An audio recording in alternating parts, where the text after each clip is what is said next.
Pregnant young woman is kicked out by husband. Years later, their son surprises him. Jessica Miller could barely hold back her tears as she hastily packed her clothes into a small suitcase. At 22 years old, 7 months pregnant, and her face red from crying, she was facing the worst night of her life. That's when she felt a tight grip on her arm.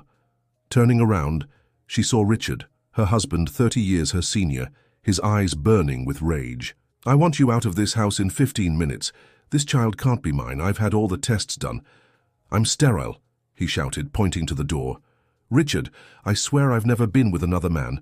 There must have been a mistake in your tests, please," Jessica begged, cradling her belly as if to protect the baby from his harsh words. 15 minutes, and I don't want you near my home or my business ever again. I've already made sure everyone in. Asheville knows you're a gold digger. No one will believe you," he roared, slamming the bedroom door so hard that their wedding photo frame fell and shattered on the floor. Jessica looked out the window. The rain poured mercilessly over the mountain town as the night grew cold and dark, much like her uncertain future. 3 years earlier, she had been just a young woman fresh out of high school, working as a receptionist at Hudson Construction, owned by Richard Hudson, one of Asheville's most influential businessmen. Their romance had started discreetly, progressed quickly, and culminated in a lavish wedding that made headlines in the local papers. Jessica, the daughter of a housekeeper, suddenly found herself living in a mansion atop the city. Now, with only a suitcase in hand and nowhere to go, she left the house walking through the heavy rain. Her heavy belly and tired legs forced her to stop several times along the way. After wandering the streets for an hour, she found a small inn in the Riverside neighborhood. "Good heavens, child, you're soaked," exclaimed Mrs. Ruth, a woman in her 70s who owned the modest but well-kept inn. "Come in before you catch pneumonia." "I'd need a room for a few days, just until I can go somewhere else. But I only have this much," Jessica explained, showing a few crumpled bills that would barely cover 2 nights. "In your condition, don't worry about money right now. I have a small room in the back that's empty. It's not as fancy as what you're used to, but it's clean." "How do you know I'm used to fancy things?" Jessica asked, surprised. "Dear, everyone in Asheville knows the young wife of Richard Hudson," Mrs. Ruth said with a kind smile, avoiding mention of the rumors already spreading through town. The next morning, Jessica woke to the sound of raised voices coming from the inn's front desk. As she approached, she clearly heard the voice of Steve, Richard's driver, and trusted assistant. "Mrs. Ruth, Mr. Hudson is willing to pay well if you tell him where Jessica went when she leaves here. He just wants to make sure she and the baby are taken care of." "I've known Richard Hudson longer than you, young man. If he were so concerned, that girl wouldn't have shown up here last night soaked and desperate. I have nothing to tell him, and please let him know my inn isn't for sale." When Steve left, Jessica stepped into the room with tear-filled eyes. "Thank you, Mrs. Ruth. He doesn't care how we are. He just wants to make sure I'm far away and humiliated." "I know, dear. What do you plan to do?" "I need to leave Asheville. Richard has too much influence here. No one will give me a job or believe my word over his." Mrs. Ruth handed Jessica a cup of tea, and she sat down with difficulty on the worn-out sofa in the small living area. "I have a niece who lives in Hendersonville. She works at a small hotel and might be able to help you find a job there. No one needs to know who you are." Jessica accepted the help with gratitude. Over the next 2 days, as she prepared to leave, she discovered that Richard had indeed kept his promise. The local newspapers carried notes about the end of their marriage, hinting that the young wife had betrayed the businessman and tried to deceive him about the child's paternity. On the streets, people who once greeted her now turned their faces away or whispered when they saw her pass.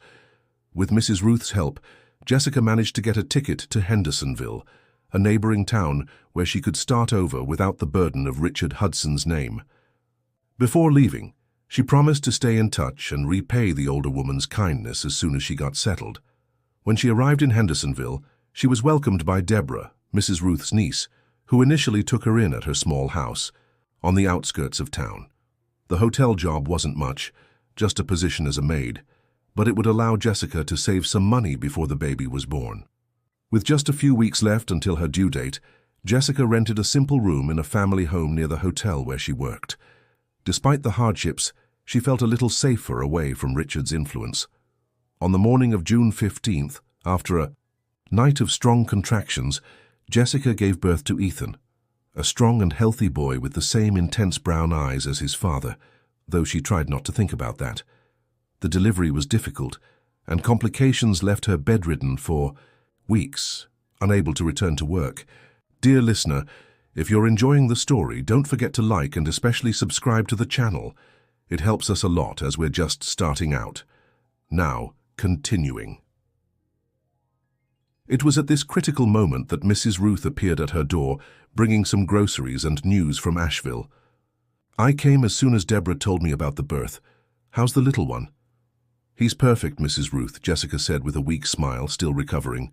But I don't know how we'll survive. The doctor says I can't work for at least another month. The older woman looked around the tiny room, where there was now an improvised crib made from a wooden box lined with fabric. I have a proposal for you, dear. Why don't you come back with me to Asheville? Before you say no, not to the town itself, but to my inn. I have a back room I haven't rented out in years. You can stay there with the baby, and once you're better, you can help me at the inn. I can't pay much, but you'll have a roof over your head and food. What about Richard? He must still be furious. He remarried 2 months ago. A widow from Chicago, from what I hear. He's probably forgotten all about you, busy with his new life. Though the news of Richard's quick remarriage after her departure was painful, Jessica accepted Mrs. Ruth's offer.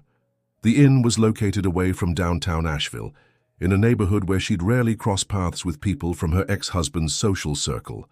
So when Ethan was just 2 months old, they moved into a small back room at the Mountain Haven Inn.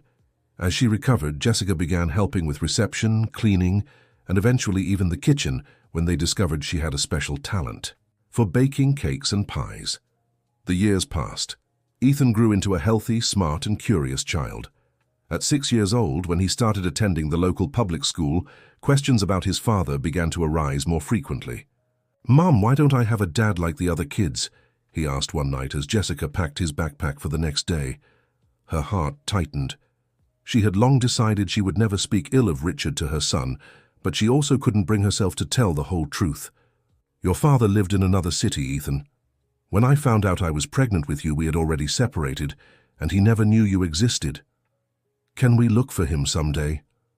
The boy's brown eyes shone with hope. "Maybe when you're older. Now, let's get some sleep. You have school early tomorrow." As Ethan grew, his curiosity about his father only deepened. Jessica avoided taking him downtown as much as possible, fearing a chance encounter with Richard, but she knew she couldn't shield him from the truth forever. By age 10, Ethan stood out in school for his intelligence and dedication. His teachers often remarked on how mature he seemed compared to other kids his age, always responsible and determined. Ironically, these very qualities made him resemble Richard even more, though Jessica never mentioned it. Thanks in part to Jessica's hard work, Mrs. Ruth's boarding house had become well known for its hospitality and the delicious cakes and pies served at breakfast. What had started as a job for survival turned into a calling, and Jessica eventually took over the kitchen entirely, creating recipes that even drew regular guests. One Sunday afternoon, when Ethan was 12, he came home from public school clutching a flyer, his face lit with excitement Jessica hadn't seen in ages. "Mom, look at this. The Federal Technical Academy is offering a free prep course for talented kids. My math teacher recommended me." Jessica took the flyer and read it carefully. It was an incredible opportunity, a special program for children with exceptional aptitude in STEM, offering Saturday classes to prepare them for future academic opportunities. "That's wonderful, sweetheart. You've always been brilliant at math. Can I go, please? My teacher said hardly any kids from public school get into this program." "Of course you can," Jessica smiled, her chest swelling with pride. Every sacrifice she'd made over the years felt worth it, seeing the spark in her son's eyes. Ethan was accepted into the program and, in the years that followed, excelled even further. At 15, he won a regional math competition, opening doors to more educational opportunities. His dream was to study civil engineering, ironically the same field in which Richard had built his empire. Meanwhile, life remained relatively peaceful for Jessica. Though she had never gotten involved romantically after her marriage ended, she found fulfillment in her work at the boarding house, which she now co-managed with Mrs. Ruth, now in her 80s. Jessica's cakes and breads had become so famous that she even started taking orders from local cafes. Time had been kind to her. At 37, she still carried the beauty that had caught Richard's eye 15 years earlier, though now there was a maturity and strength in her gaze that only hardship could have brought. In Asheville, Richard Hudson remained one of the region's most prominent businessmen. His construction company had expanded to other cities in North Carolina, but his personal life hadn't seen the same success. His second marriage lasted only 3 years, and a third had recently ended. At 67, he lived alone in his mansion, overlooking the city, still obsessed with work, and secretly haunted by unanswered questions about his first marriage and the son who might have been his. The truth Richard would never admit to anyone was that his fertility tests had been rushed and conducted by only one doctor, Dr. Schwartz, his longtime friend. Years after the divorce, when he tried to have children with his second wife and faced difficulties, a specialist in Chicago revealed that although he had a low sperm count, he wasn't completely sterile, as Dr. Schwartz had diagnosed. The doubt had gnawed at him ever since, but his pride kept him from seeking information about Jessica. All he knew from occasional comments was that she had stayed in Asheville, working at some lodging establishment. The town wasn't that big, but their social circles were completely different, and he had never allowed himself to ask about her directly. When Ethan turned 17, an extraordinary opportunity came his way. Due to his outstanding academic performance in recent years, he was selected for a special internship program for young talents in engineering offered by one of the largest construction companies in the region, none other than Richard Hudson's firm. Jessica panicked when Ethan came home with the acceptance letter, his face glowing with happiness. "Mom, I did it. Out of over 200 applicants, I was one of 5 chosen. The internship is paid and could secure my spot in engineering school. Next year."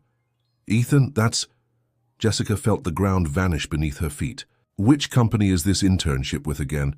"Hudson Construction. It's the biggest in the area. They say the owner is a business genius, started from nothing and built an empire." Jessica sat down, feeling the blood drain from her face. The moment she had feared for 17 years had finally arrived. "Son, we need to talk," she said, her voice trembling. "There's something you should know before accepting this internship." Ethan looked at his mother, confused by her sudden change in demeanor. "What's wrong, Mom? You look like you've seen a ghost." "In a way, I have." She took a deep breath, gathering courage. "Ethan, the owner of that company. Richard Hudson, he's your father." The silence that followed felt like it weighed a ton. Ethan stood frozen, processing the information, his eyes shifting from confusion to anger, and finally to intense curiosity. "My father? The one you said never knew I existed?" His voice was calm, but Jessica recognized that tone. It was exactly how Richard sounded when holding back an inner storm. "Yes and no," she replied, deciding it was time for the full truth. "Your father knew about the pregnancy, but he didn't believe you were his. He threw me out of the house when I was 7 months along, accusing me of cheating." The next few hours were the hardest in their mother-son relationship. Jessica told the whole story: the rushed marriage, the accusations, the public humiliation, her escape to Hendersonville, and finally, her return to work with Mrs. Ruth. "Why did you never tell me?" Ethan finally asked, his voice thick with emotion. "At first, to protect you. Later, because I was afraid you'd seek him out and be rejected again, which would break your heart. And as time passed, it got harder to find the right moment." Ethan stayed silent for a while, staring out the window of the small room he had shared with his mother since childhood. "I'm taking the internship," he said finally. "Ethan, no. He'll recognize you. We have the same eyes, the same face, shape. He threw me out before I was even born, Mom. I doubt he'll care enough to notice any resemblance, and if he does—" Ethan shrugged with a feigned indifference that didn't convince Jessica. "It doesn't matter. This internship is my chance to get into engineering school. I won't give that up because of him." Jessica knew arguing was pointless. Ethan had inherited not just Richard's physical traits, but also his unshakable determination. Once his mind was made up, nothing would change it. The next day, Ethan sent his confirmation for the internship program, which would start the following week. Jessica spent the next few days in a constant state of anxiety, imagining the worst possible scenarios when Richard would meet Ethan. What she didn't know, however, was that Ethan had his own plans. In the days leading up to the start of the internship, he researched everything he could about Richard Hudson, his career path, his habits, his appearances in the local media. During one of these searches, he found a recent photo of the businessman at a charity event and was struck by their resemblance, something his mother had always mentioned, but he had never been able to confirm. On the morning of his first day as an intern, Ethan woke before dawn. He put on his best outfit, a light blue dress shirt and black slacks that Mrs. Ruth had given him as a gift for landing the internship. He looked at himself in the small mirror in his room and, for the first time, consciously searched for traces of Richard in his face. "It's going to be okay, son," said Jessica, appearing behind him, her eyes glistening. "Just promise me you'll remember who you are and everything." "We've been through together." "Always, Mom," he replied, hugging her. Hudson Construction was housed in a modern building in downtown Asheville. Ethan arrived half an hour early, watching employees come and go.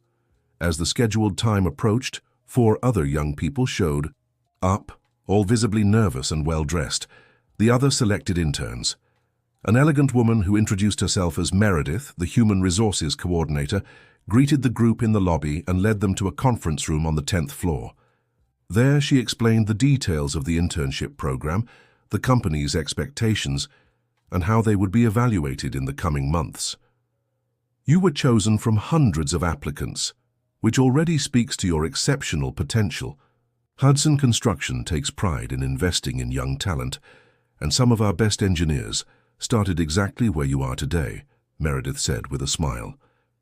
"Now, before you meet your direct supervisors, Mr. Hudson would like to welcome you. Personally, it's a tradition he insists on keeping." Ethan's heart raced. He was about to meet his father for the first time. The conference room door opened, and Richard Hudson walked in. He was a tall man with neatly trimmed grey hair and impeccable posture. He wore a navy blue suit that was clearly custom-made and carried an aura of natural authority. At 67, he was in excellent physical shape and had the same intense brown eyes as Ethan. The resemblance was undeniable to anyone who saw them side by side. "Good morning, everyone." His voice was deep and confident. "I'm Richard Hudson, founder and president of Hudson Construction. It's a great pleasure to welcome you into our company family." His gaze swept the room, acknowledging each intern with a slight nod. When his eyes met Ethan's, there was an almost imperceptible hesitation, a split second of confusion before he continued his speech about the company's history and the importance of the next generation for the future of construction in North Carolina. A shiver ran down Ethan's spine. That brief moment of hesitation confirmed what he had already suspected. Somewhere deep in Richard's mind, he had recognized something familiar in him. After the speech, the interns were directed to their respective departments. Ethan was assigned to the Structural Design Division, where he would work directly with one of the company's most experienced engineers, Michael Peterson. In the weeks that followed, Ethan stood out among the interns. Your natural aptitude for structural calculations, combined with your determination to prove your worth, quickly earned the trust of Michael and the other engineers in the department. "I've never seen someone your age with such an intuition for structures, Ethan," Michael remarked, after Ethan spotted a subtle flaw in a project under review. "You have engineering in your blood." Ethan smiled, thinking about the irony of that comment. Occasionally he'd cross paths with Richard in the hallways or the elevator. The businessman always greeted him politely, sometimes asking about his progress or making a remark about the projects he was involved in. It was clear he received regular reports on the intern's performance. What Ethan didn't know was that, after their first meeting in the conference room, Richard had discreetly asked Meredith to send him a copy of Ethan's application form.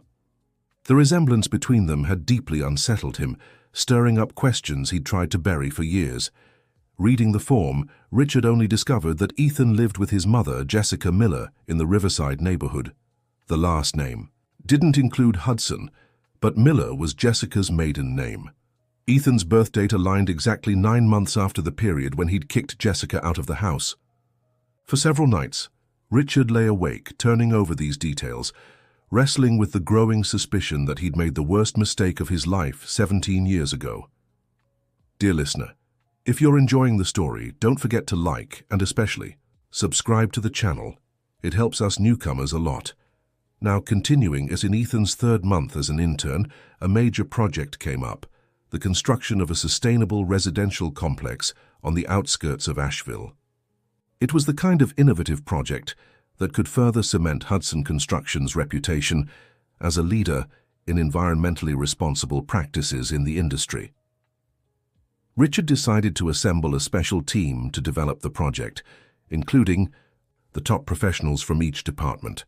To many surprise, he specifically requested Ethan's inclusion after reading glowing reports about his contributions. "I want our young prodigy to have the chance to work on something truly meaningful," he said during the team's first meeting, looking directly at Ethan. Working on this project meant interacting with Richard almost daily, something Ethan hadn't anticipated so soon. The proximity made their resemblance even more noticeable, and Ethan caught the curious glances from other team members when the two were in the same room. One particularly productive afternoon, after the team solved a complex challenge related to rainwater harvesting for the complex, Richard invited everyone to a happy hour at a restaurant near the office. It was something he rarely did, and the entire team was surprised by the gesture. At the restaurant, while the more experienced engineers shared stories about past projects, Richard sat beside Ethan. "So, Ethan, tell me about your family," he said casually, though his eyes held an intensity that contradicted the light tone. "It's just me and my mom, sir," Ethan replied, keeping his composure. "She works at an inn in Riverside." "And your father?" Ethan hesitated for a moment, feeling his heart race. "I never knew him. He left us before I was even born." Richard frowned, studying Ethan's face even more closely. "You know, there's something about you that feels extremely familiar. Almost like—" He stopped, seeming to reconsider his words. "Sorry, it must just be a coincidence. You look a lot like a cousin I had when I was young." Ethan nodded, knowing it was a spur-of-the-moment excuse. The tension between them was palpable, but it was interrupted when one of the engineers called Richard to discuss something. In the following weeks, the dynamic between Ethan and Richard grew increasingly complex. The businessman seemed to find any excuse to talk to the young intern, asking seemingly innocent questions about his education, his interests, and his plans for the future. Ethan remained polite and professional, answering the questions without revealing much about his personal life. At night, he shared these interactions with Jessica, who grew more anxious by the day. "He's getting suspicious, Ethan. Maybe it's best you quit this internship before he finds out." "That's exactly what I want, Mom," Ethan finally confessed. "I want him to find out. I want him to be certain. I want to see the regret in his eyes when he realizes what he lost." Jessica looked at her son with concern. There was deep hurt in his words, something she had never wanted to nurture but understood perfectly. "And then? What do you expect to happen when he knows?" Ethan shrugged. "Nothing. I don't want anything from him except for him to acknowledge the mistake he made. I don't need his money, his name, or anything he can offer now. I just want him to know." The opportunity for the revelation came unexpectedly.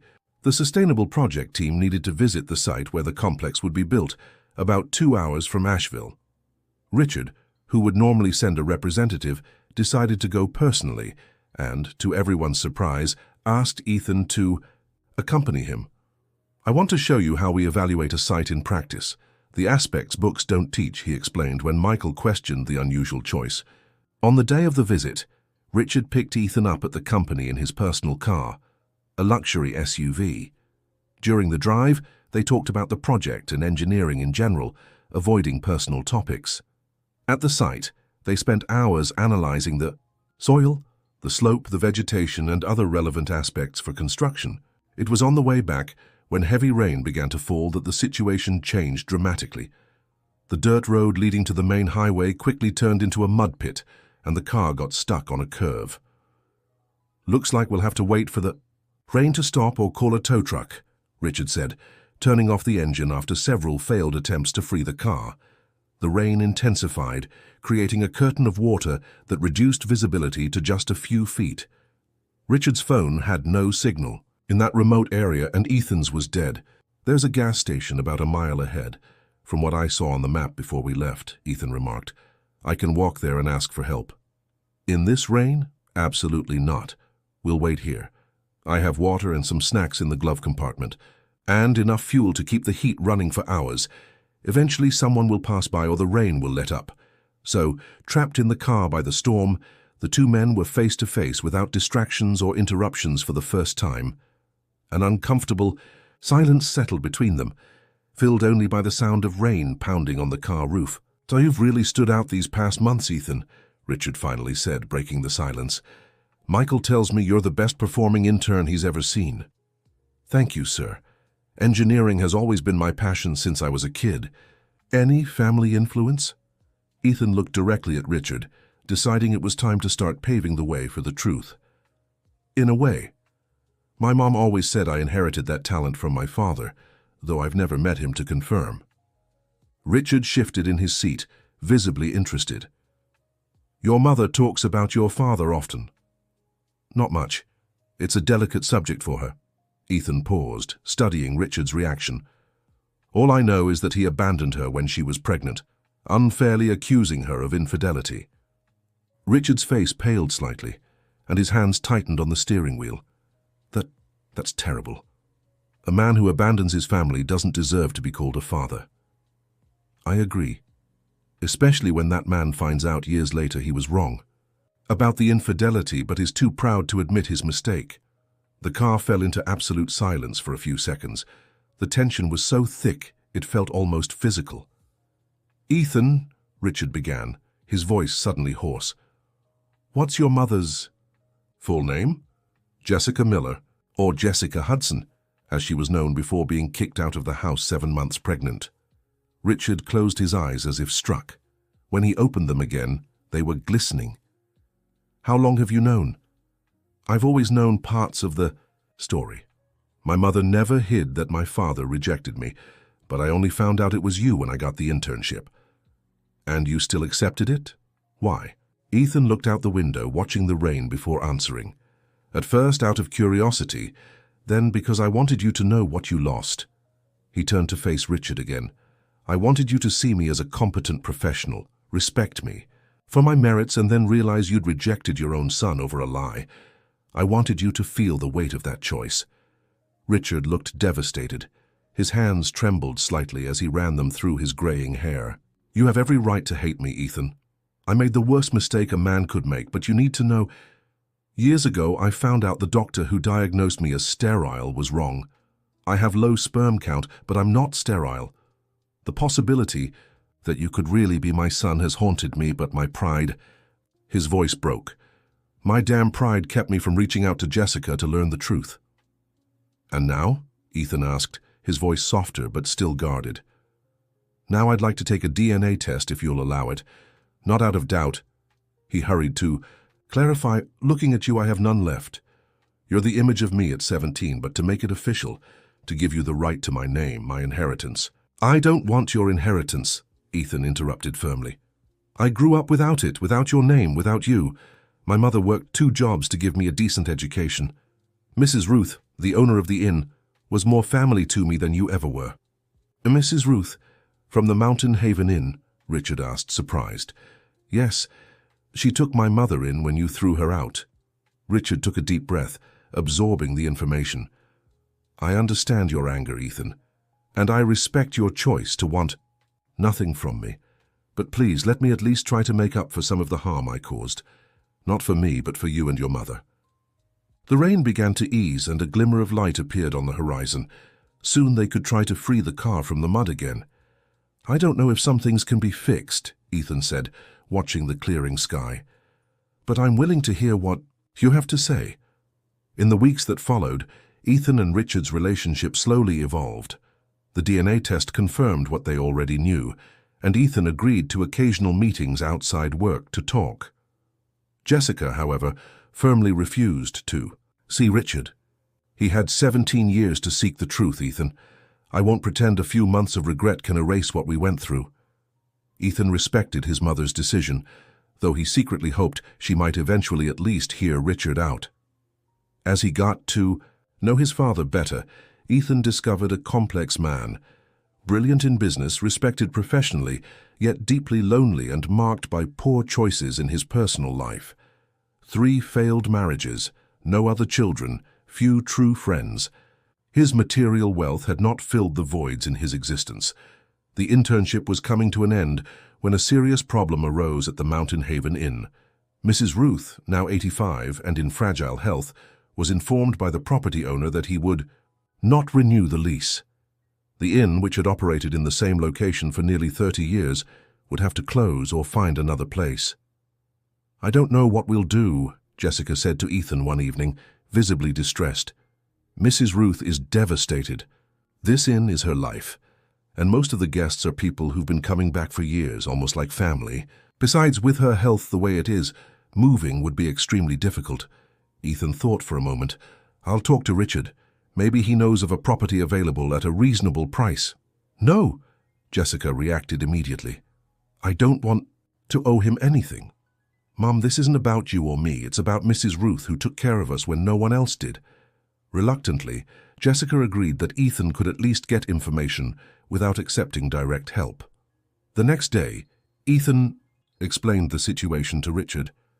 To his surprise, the businessman already knew Mrs. Ruth. "She was friends with my mother," he explained. "When I was a child, before all this, before the money, my mother worked as a house cleaner, and Mrs. Ruth always helped her when we were in need. I never imagined fate would cross our paths like this. So will you help?" "I'll do more than that," Richard said firmly. "I'll buy the property." Richard's solution was discreet and efficient. Through one of his subsidiary companies, he purchased the building where the inn operated and formalized a lease agreement, granting Mrs. Ruth use of the space for as long as she wanted, free of charge. When Ethan told Jessica, she was silent for a long time. "He could have just done this and boasted about it, used it as a way to get closer to us," she finally said. "But he did it all quietly, without even putting his name on the contract. I think he genuinely regrets it, Mom. I'm not saying it erases the past, but—" Jessica sighed, looking at her son, who seemed more like the man she'd once loved, with each passing day. Maybe I can talk to him. Once. The meeting between Jessica and Richard took place at a quiet cafe on the outskirts of Asheville, away from the prying eyes of local society. Ethan was present at both their requests. When Richard saw Jessica enter the cafe, his face revealed a mix of emotions: regret, nostalgia, admiration. She was as elegant as in her youth, though now there was a confidence in her stride that hadn't been there when she was the insecure young wife of a rising businessman. "Jessica," he stood, unsure how to greet her. "Richard," she replied with a slight nod, sitting beside Ethan. The first few minutes were awkward, with superficial talk about the weather and the town. Gradually, though, the tension eased, and Richard finally addressed what they all knew was the real purpose of the meeting. "I know nothing I say can change what happened or make up for the lost years, but I need you to know that not a single day has passed in the last 17 years when I haven't regretted how I acted. When I found out I might have been wrong about Ethan's paternity, shame kept me from reaching out, and that was my second biggest mistake." Jessica listened in silence, her expression unreadable. "What do you want from us now, Richard?" she finally asked. "A chance," he replied simply. "Not to go back to what we were, I know that's impossible, but a chance to truly know my son, to help him in his career if he allows it, to perhaps one day earn his forgiveness." "And what about me?" Jessica's voice had a firmness that surprised both Richard and Ethan. "You?" Richard seemed confused. "Yes, me. All these years I imagined this moment. I imagined that if we ever met again, you'd only think about your relationship with Ethan, as if I were just a middleman, an obstacle to overcome to reach your son." Richard lowered his eyes, acknowledging the truth in her words. "You're right. I've been so focused on my guilt toward Ethan that I didn't properly consider what I did to you. Jessica, I know this might sound empty after so long, but I'm sorry. Deeply. You were young, pregnant, and I left you helpless based on a hasty diagnosis, and my own jealousy and insecurity. Ethan watched the exchange with a mix of discomfort and hope. Seeing his parents face to face after so many years, openly discussing such deep wounds, was both painful and cathartic. I never thought this day would come, Jessica said after a long silence. I raised Ethan alone, built a modest but dignified life, and learned not to need you. I don't know if I can or want to forgive you, Richard, but for Ethan, she looked at her son, I'm willing to try a civilized coexistence. Richard nodded, seeming genuinely grateful even for this small concession. It's more than I deserve, he said. In the following weeks, an odd but functional routine began to take shape. Ethan, who had been officially hired as a junior engineer at Hudson Construction after his internship ended, occasionally had dinner with Richard, sometimes joined by Jessica. The conversations were tense at first, but gradually became more natural. Meanwhile, Mountain Haven Inn underwent a revitalization. With the security of no longer needing to pay rent, Jessica could invest in the improvements she'd wanted to make. For years, new mattresses, fresh paint, a more efficient heating system for Asheville's winters. The clientele, mostly made up of retired teachers, artists, and tourists seeking tranquility, grew significantly. One Sunday afternoon, about 6 months after the reunion, Ethan arrived at the inn with a surprising proposal. Mom, Mrs. Ruth, I have an idea I'd like to discuss with you. The two women who were peeling potatoes for dinner looked at him, curiously. In the empty building next door, the one that's been vacant for years, we could open a lodge for women in vulnerable situations, he began. Not a charity, but a place offering affordable lodging for women starting over, like you were, Mom, when you first came here. It's a beautiful idea, Ethan, but we don't have the resources for that, Jessica replied. Richard offered to fund the project, without his name involved if you prefer. Just the initial capital to buy and renovate the building. You'd manage everything, just like you do here. Jessica fell silent, considering the proposal. Why would he do that? Mrs. Ruth asked, always direct. Because it's his way of trying to make up for the harm he caused, Ethan answered. And because I believe he genuinely wants to do something meaningful with his wealth now that, he hesitated, now that he's getting old and realizing money doesn't buy happiness. Mrs. Ruth finished with an ironic smile. Something like that, Ethan agreed, smiling back. Jessica took a deep breath. I'll think about it. Her answer wasn't a yes, but it also wasn't an immediate no, which Ethan considered significant progress. The following week, Jessica asked to meet Richard alone. They met at the same cafe as their first encounter. Ethan told me about your proposal, she began without preamble. It's just an idea. If you're not interested, I'll completely understand. Why are you doing this, Richard? Be honest. He thought for a moment before answering. Because I saw what you built from nothing, and I'm ashamed of how I, with all the resources in the world, only managed to build buildings, not a human legacy like yours. Because our son grew into a better man than I ever was, thanks entirely to you and Mrs. Ruth, and because... He hesitated, suddenly looking vulnerable. Because at 67, I finally understand that life is about connections, not achievements. Jessica studied the face of the man she had once loved with all the intensity of her youth. The years had been kind to him physically, but his eyes revealed a loneliness no wealth could mask. I accept your proposal, but with conditions, she finally said. First, I want full control over the project and its management. Second, I want you actively involved in the renovation and creation of the space, not just sending checks. And third, she paused, gathering courage. I want us to try to build, if not a friendship, at least a genuine partnership for Ethan's sake and for the people we'll help. Richard's face lit up with a hope he hadn't felt in years. I'm willing to accept all those conditions, Jessica, and any others you think necessary. And so the New Beginnings Lodge project began to take shape.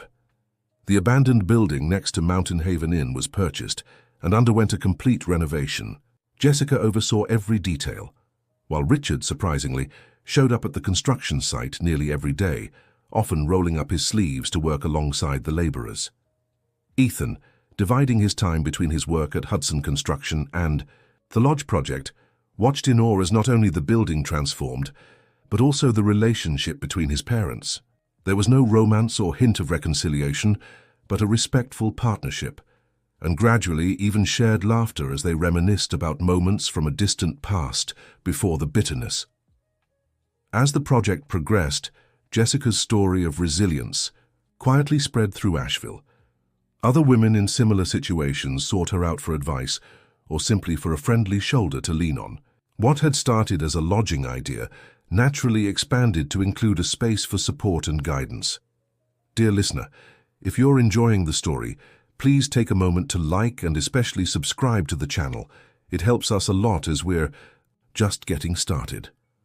Now continuing. 8 months after construction began, New Beginnings Lodge was ready for its grand opening. The place, though simple, had a warm and dignified atmosphere.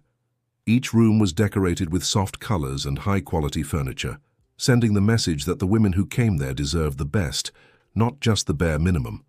On the eve of the opening, Jessica, Ethan, Richard, and Mrs. Ruth gathered in the lodge's common room, putting the final touches in place. "I never thought I'd live to see this," Mrs. Ruth remarked, looking around with obvious pride. "When you showed up at my door that rainy night, Jessica, I thought I was just offering temporary shelter.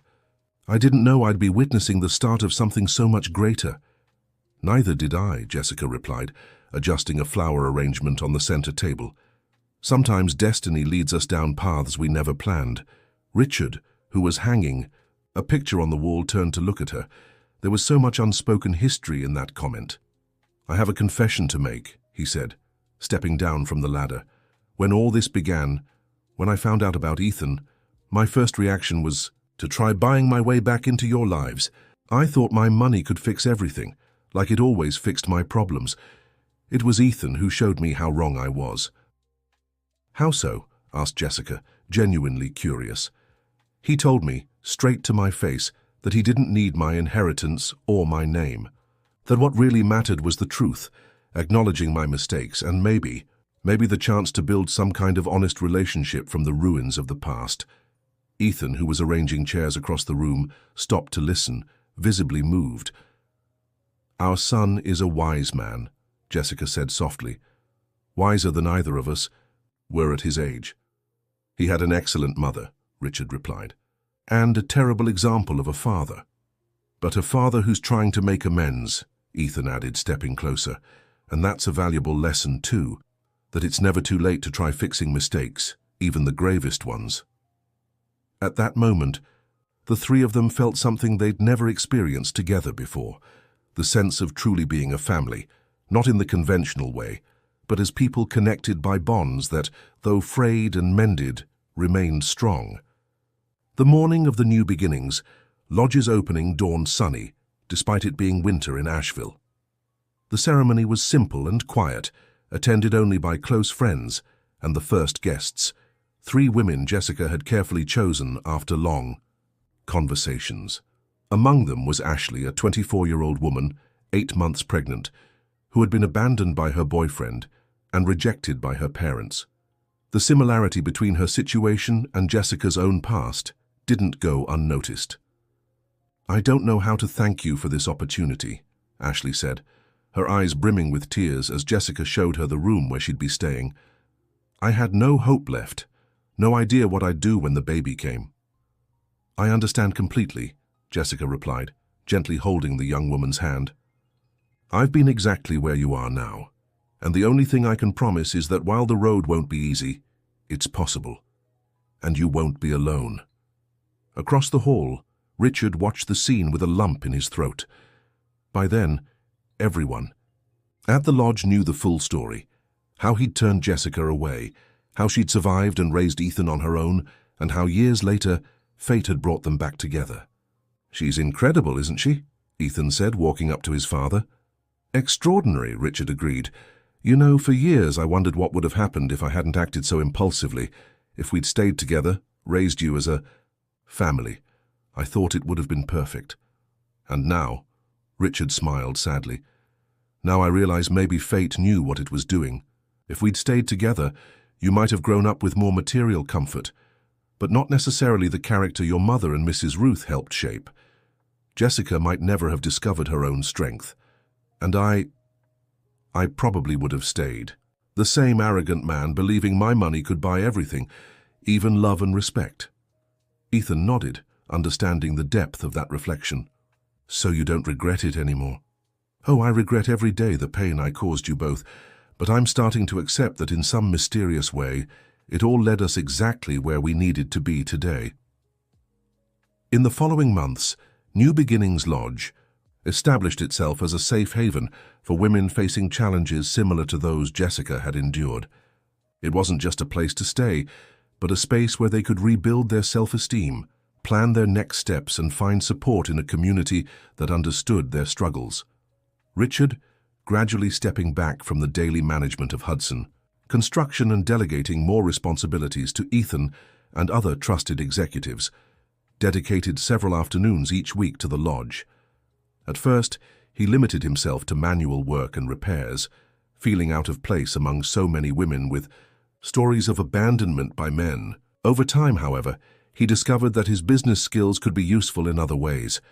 He began offering informal workshops on basic finances and entrepreneurship, helping guests organize their resumes, prepare for interviews, and, in some cases, connecting them with opportunities at companies run by acquaintances. The man who had once used his power and influence to humiliate Jessica now used them to open doors for women in vulnerable situations. On a particularly meaningful afternoon, nearly a year after the lodge's opening, Richard arrived with surprising news. I spoke with my lawyers, he announced during a meeting with Jessica and Ethan. I've decided to officially transfer ownership of both the inn and the lodge to a non-profit foundation. The two of you will be the administrators with full autonomy. I've also set up an endowment fund that will ensure resources for maintenance and project expansion for at least the next 20 years. Jessica and Ethan exchanged surprised glances. Why now? Jessica asked. Richard hesitated, suddenly looking older and more tired. I saw my doctor last week. The test results weren't as good as we'd hoped. What's wrong? Ethan's voice betrayed his concern. Nothing immediately life-threatening, Richard quickly clarified, but serious enough to make me think more carefully about the future and the legacy I'll leave behind. I want to ensure the work you've started here continues no matter what happens to me. Richard, Jessica began, her voice softening in a way that rarely happened when she spoke to him. This isn't the time for goodbyes or dramatics, he interrupted with a forced smile. Just practical planning. The two of you have built something extraordinary here, something far greater and more important than all the buildings I ever constructed in my career. I want to make sure this work lasts for generations. That evening, after the meeting, Jessica found Richard alone in the lodge's garden, gazing at the Asheville Mountains under the moonlight. How serious is it, really? She asked directly, sitting beside him on the wooden bench. Serious enough to make me reevaluate my priorities, but not enough to panic, he answered honestly. The doctors say years, not months. With proper treatment, I can maintain a reasonable quality of life for quite some time. Jessica nodded, absorbing the information. You know, all these years, part of me held on to anger toward you. Even after we started speaking again, even after the lodge, there was a corner of my heart that refused to let go completely. Understandable, Richard said gently. I deserved that anger. Yes, you did, she agreed, but now I realize holding on to that resentment serves no purpose. It only wastes energy that could be spent on things that truly matter. He looked at her, surprised by the direction of the conversation. What I'm trying to say, Richard, is that I forgive you, not for your sake, but for mine. For Ethan's, for us, because we've carried this burden for too long and I'm ready to let it go. Silent tears streamed down Richard's wrinkled face. In all the scenarios he had imagined over the years, he had never truly believed the day would come when he would hear those words.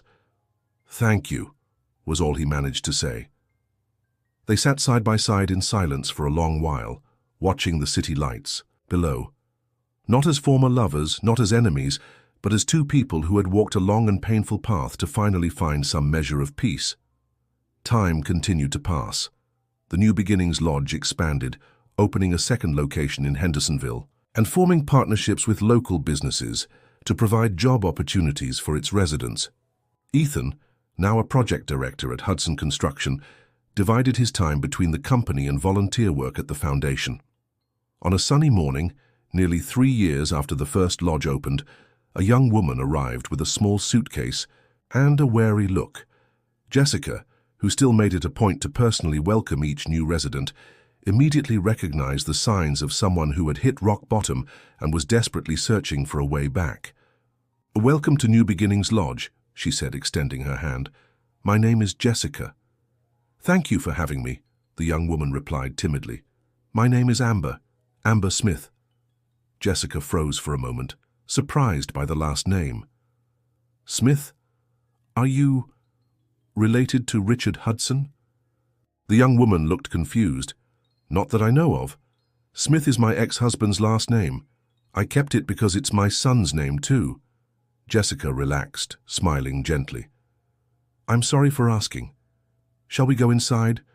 I'm sure you're tired from your trip. Once you're settled, we can talk about your next steps." As she led Amber down the lodge's hallway, Jessica reflected on how a name, something so simple, could carry so much meaning and evoke so many emotions. There was a time when being a Hudson in Asheville meant privilege and open doors. Later, for her, it became a symbol of rejection and humiliation. Now it was just a name, neither good nor bad, just a part of who she was and the journey that had brought her here. That afternoon, as often happened now, Richard stopped by the lodge. Despite ongoing treatment for his heart condition, he remained active and involved in the foundation's daily work. His hair, now completely white, and his softer features gave him the appearance of a kind grandfather, a role he had embraced not only with the residents' children, but also, perhaps, with the possibility of grandchildren Ethan might one day. For when he saw Amber sitting in the common room talking with Jessica, he paused at the doorway, not wanting to interrupt. "Come in, Richard," Jessica called, noticing his presence. "I'd like you to meet our newest resident." He approached, greeting the young woman with a gentle smile. "This is Amber," Jessica continued. "Amber, this is Richard, one of the lodge's founders. It's a pleasure to meet you," he said. "Welcome." As Richard and Amber exchanged a few words, Jessica watched the scene with a sense of fulfillment she had never imagined possible. The circle had closed in a way none of them could have foreseen. Years ago, she had been the desperate young woman, cast out by a cruel husband. Now she was on the other side, offering the hand no one had extended to her, except for Mrs. Ruth. And Richard, the man who had caused so much pain, had become someone who dedicated his life not only to making amends for the harm he'd done to her, but also to helping other women in similar situations. That evening, as they prepared dinner together in the lodge's kitchen, a routine they had developed over the past few years, Jessica, Ethan, and Richard talked about their plans for the foundation's future. "I've been thinking," said Ethan, chopping vegetables for the salad. "What if we expanded the program to include educational support for the residents' children? Scholarships, mentorship programs, that kind of thing." "It's an excellent idea," replied Richard, stirring a sauce on the stove. "We could use part of the endowment fund to establish a specific program for that. We'd need volunteers with experience in education," Jessica considered. "Maybe we could partner with local schools and universities." The ease with which they worked together now, discussing ideas and building on each other's suggestions, was a quiet testament to how far they'd come. From a family shattered by lies and pride to a team united by a common purpose. After dinner, while the residents and their children gathered in the common room for an impromptu movie night, Jessica, Ethan, and Richard sat on the porch, enjoying the cool Asheville evening. "You know what amazes me the most?" Ethan remarked, looking at his parents. "How something so painful could turn into something so positive for so many people." "That's just how life is," Jessica replied, her gaze lost in the city lights below. "It rarely goes the way we plan, but it often takes us exactly where we need to be." "I used to believe success was about control," Richard added. "Controlling circumstances, people, the future. Now I realize it's the opposite. It's about letting go, accepting, adapting, and turning pain into purpose, Ethan finished. The E. Three fell silent for a moment, absorbing the depth of that shared moment. From inside the lodge came the sound of laughter, children reacting to a funny scene in the movie. It was a sound that, for many years, had been rare in Richard's lonely mansion, or the small room Jessica and Ethan had shared in the back of the inn. Now it was the soundtrack of their lives. That night marked not the end of a journey, but the beginning of a new chapter for the makeshift Miller Hudson family. A chapter built not on obligations or traditional expectations, but on conscious choices and shared purpose. The next day, as Ethan entered his office at Hudson Construction, he found a sealed envelope on his desk with his name written in his father's elegant handwriting. Inside was an official document, Richard Hudson's will, revised and updated.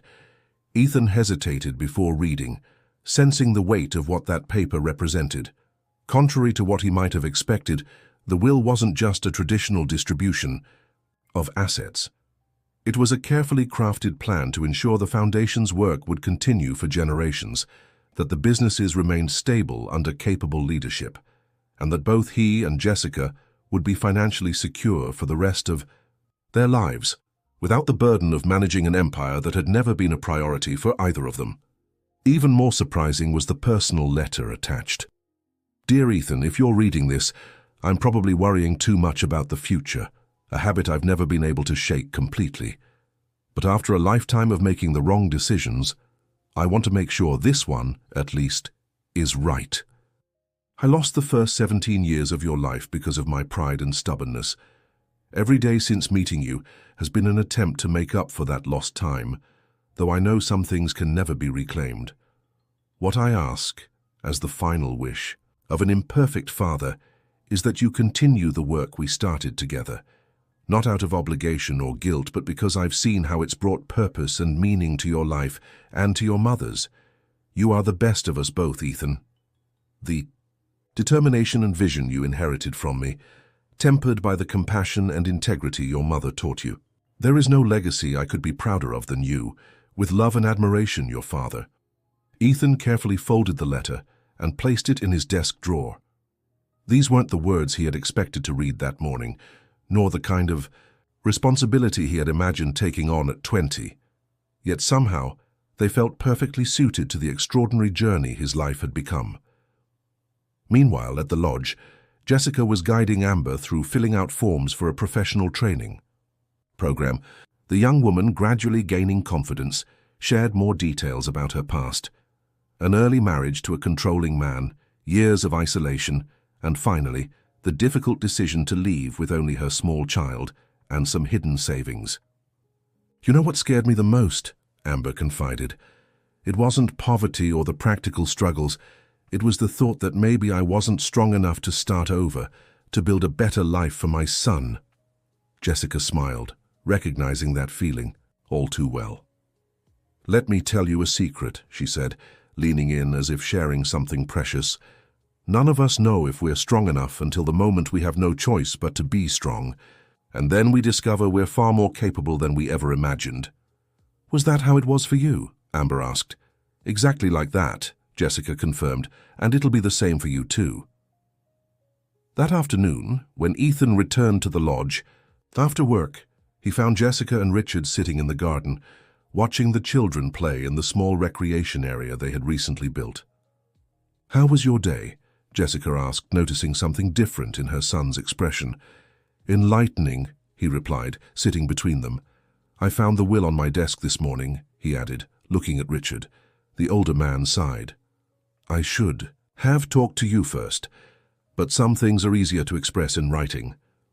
I understand that now, Ethan said, and I want you to know I accept the responsibility, not out of obligation, but because I believe in what we've built here. Richard nodded, too emotional to speak. We're a strange family, aren't we? Jessica remarked, lightening the solemn moment with a smile. Bound not by what we had, but by what we lost and rebuilt. The best kind of family, Ethan replied, holding each of their hands. The one we choose to be every day.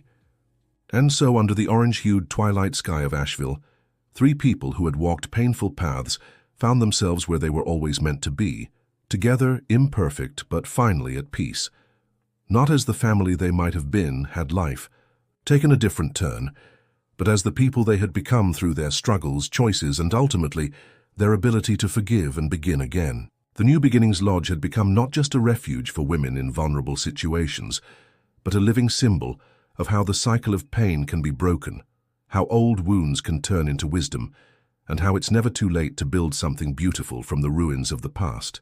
And when visitors asked about the story behind the lodge, Jessica, Richard, and Ethan shared their experiences openly, not as a tale of tragedy, but as a testament to resilience and transformation. Because in the end, that was the most powerful message they could offer those who came seeking a fresh start, that the path ahead may be uncertain and frightening, but it's also filled with possibilities beyond imagination. End of story. Dear listener, has this journey of new beginnings and forgiveness touched your heart? Leave a comment sharing which moment moved you the most. For more inspiring and heartfelt stories, subscribe to the channel and hit the notification bell.